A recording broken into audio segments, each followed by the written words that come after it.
Hello, so today we are presenting large neuroacoustic models for frequency-guided music therapy. And these are the group members. So these are contents for presentation. We have introduction, related work, problem statement, research questions and objectives, research contributions, methodology, dataset description, results, conclusions, and limitations. So the recent trends in music therapy show that the countries that are involved majorly in the research are the United States of America, England, China, Italy, and the Netherlands. These are the countries that are leading the rest of us in research therapy research, music therapy research. And then music therapy through methods like improving cognition and studying like heart rate, through methods like that, research therapy is used for relief in both neurological conditions like stroke, dementia, Parkinson's, and autism spectrum disorder, and also in psychological conditions like depression and anxiety, stress and anger. So music recommendation AI systems these days use sensors attached to wearable devices, that's like smartwatches, and then you use user feedback, lyrical content, and acoustic features of the songs. That's the the timbre of the voice of the song, the frequency, the tempo, and then they use those features to determine what songs the user would like to listen to. And we move forward and talk about the problem statements of the project. Now, the domain application problem is that currently music recommendation systems use majorly popularity and listening history to determine what songs the user would like to listen to. And they don't account for the psychological conditions and real-time emotional states. So psychological conditions like someone that has depression, has anxiety, and then real-time emotional state indicators like facial expressions, that to determine whether at the current state the person is happy, sad, stressed, and then so they help with the music, but they are not useful in the medical health field. And then we talk of the computational problem. This computational problem, it incorporates the project incorporates psychological and neurological condition profiling. That's they profile your music taste based on your psychological and your neurological conditions, and then integrates real-time affective cues from facial expressions. That's through the facial expressions and wearable devices to determine whether you're stressed, angry, um, sad, happy, disgusted, and then recommends music that is not just personalized for entertainment, but also it's therapeutically aligned. So our objectives for the project are to develop a large acoustic generative model that produces therapeutic music, adapting to both long-term psychological conditions and real-time emotional states. It produces music that is taking into account that if a person is depressed and also sad, they are going to produce a certain kind of music that is going to help them in both taking into account both those conditions. And then to gauge emotional state from facial expressions and biometric data, that is to gauge whether the person is sad, happy, disgusted, neutral from their facial expressions and through their biometric data, that's heart rate, blood pressure, something like that. And to design and implement a feedback-driven generative architecture that integrates reinforcement learning guided by expressions and biometric signals. So this is such that the system would learn your facial expressions, and then you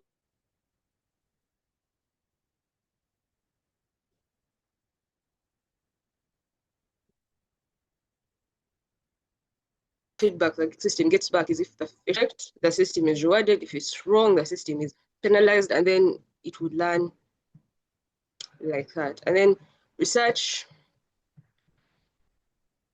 contributions, we selected a data set, the NCEIF data set, for extracting frequency, harmonics, and human rhythms from the songs.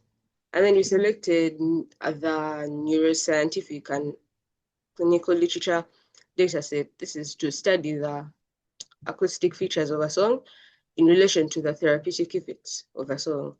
We integrated these data sets so they can work together. And then we fine-tune the deep face model in order to recognize emotions from different images. The next person.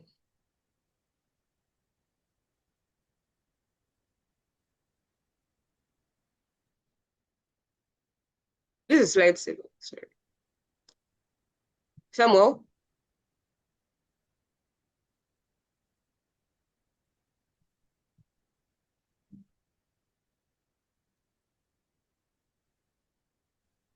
Okay, Ariat, if you're ready, you begin your presentation for slide 7 up to 11.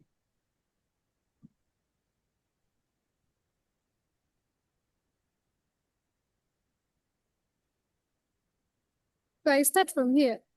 Yes, start from Yeah. here.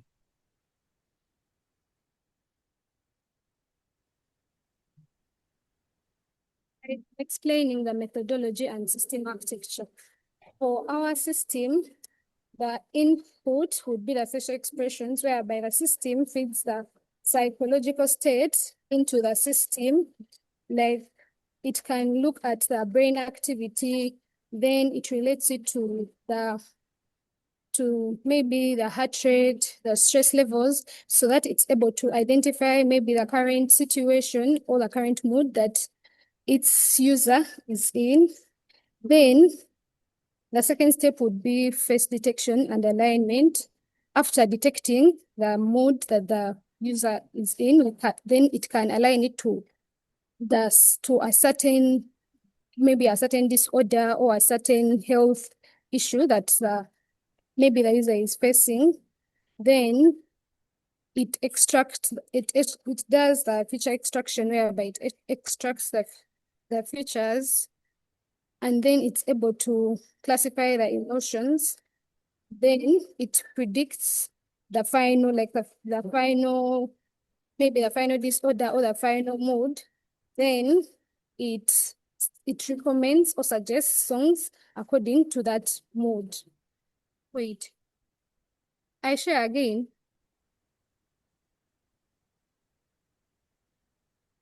Then for the dataset description and exploratory data analysis, for the dataset description, we integrated 2 datasets. That the first one being the NCEIF, which works with large audio datasets, and then it's used to extract frequency, harmonics, timbre, and rhythm.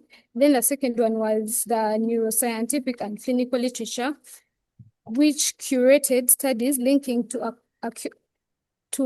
acoustic features, to the therapeutic effects, the acoustic features being frequency ranges. Then it links them to the effects, the therapeutic effects, such as the oxytocin, serotonin. Then for the EDA results, I was able to attain histograms showing the tempo distribution, frequency distribution. Then the few key insights would be that NCEIF samples cover broad frequency ranges. Then there is tempo variation, timbre diversity, So the integration with clinical findings shows clear effect relationships. For example, the low frequency high tones reduce cortisol, and then the rhythm percussions enhance the dopamine release. The next slide.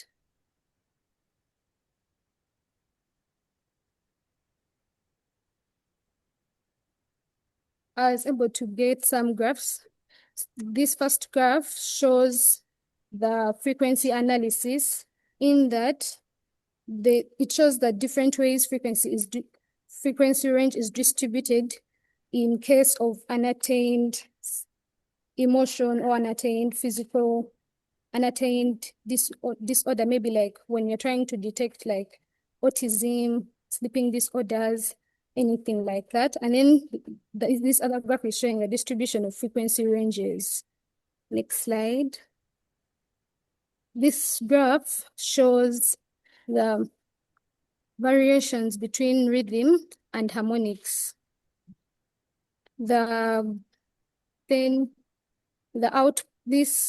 table shows the output results and discussions, in that we look at the music file, the frequency, rhythm, harmonics, timbre, brightness, like the results we got from the feature extractions. Next graph. Then this graph shows the expected results and discussions. So like I've shown in the previous slides, we got the output we got, then we compared them. In this graph compares them to what was expected. So for low frequencies show strong relaxation, then the mid alpha show good mood elevation, high beta show moderate focus, then the very high gamma show cognitive engagement but less therapeutic effect. The next one. And then this last graph shows the therapeutic responses. The first graph shows the sample with therapeutic targets. So if we are using if the system is using the therapeutic targets, it works at a 45%. Then if it's using without the target, it uses the 55.3. Then the other one shows the different types of hormonal responses. Yeah, that is it that's where I stop. Okay, thank you, my previous speaker. As I conclude, I'm going to conclude by talking about the models we use to train to extract the features from those different data sets, and also data sets we obtained. So as they have discussed, that we got musical data sets, whereby in those music data sets we had to extract in those features like the timbre, the brightness, whereby the brightness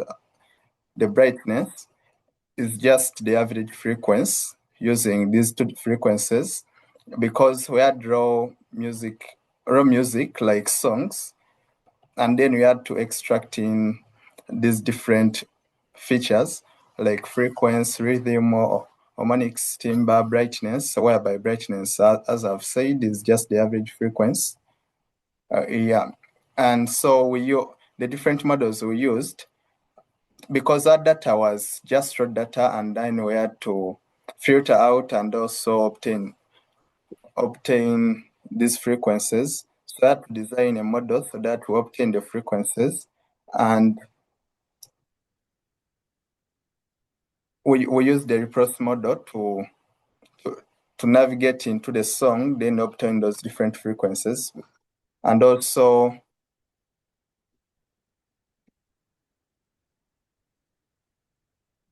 as you can see, I had to form a system to model like if at all someone is sad or happy, then these are the frequencies which are going to be aligning to their mood. So we select this specific music based on whether the person is sad or happy, then we attach them to a given frequency. Yeah, we're just demonstrating how we developed our product. We had to generate personalized therapeutical music targeting the specific brain regions, whereby we're trying to support people having anxiety, depression, to recommend them to music which will be able to elevate their mood. Yeah, and the key features are just mapping rhythm, frequency, timbre to those therapeutical effects. And then the system links those music features to the neuropsychological outcomes and then recommend music. So the accessibility will be, this system is going to be integrated on the phone, like for a phone application, whereby someone can download it and then they open their camera, record their face, and then the system is able to navigate through their face. And then this, we used facial data, whereby we used the data set, and then we used deep face, we fine-tuned it in order to extract emotions from a person's face. So deep face is one of the models we used, but we had to fine-tune it such that it works well with our system. Then as we conclude, some of the limitations we're facing, some of the data is raw and not cleaned, so we're facing a challenge of cleaning it and also having very diversity inputs, whereby someone can be having a face which is sad, but when they are happy, deeply, just that's how they are just having a sad face.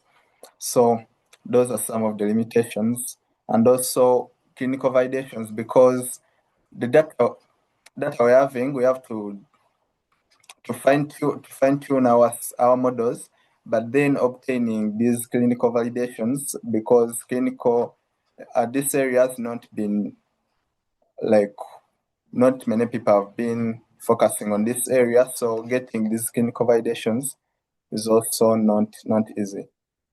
And some of our conclusions, this system, when it's done, it will be able to produce personalized recommendations based on people's emotions, promising for both wellness and clinical applications. But then we still need to further test it such that it reaches the maximum goals which we want to attain. So our next steps are going to be to improve the system by using big data sets, so putting in more data in order to increase its accuracy, and then integrate it with real-time brain feedback for adaptive music therapy. And this is going to be done through reinforcement learning. And then we will have to conduct clinical trials in order to validate our system. And then we'll have to explore combining music therapy with other interventions, e.g. meditation, in order to make our system to produce the best outcomes.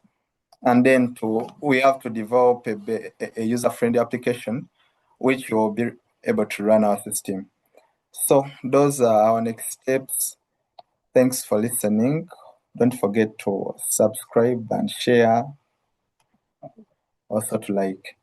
Thank you.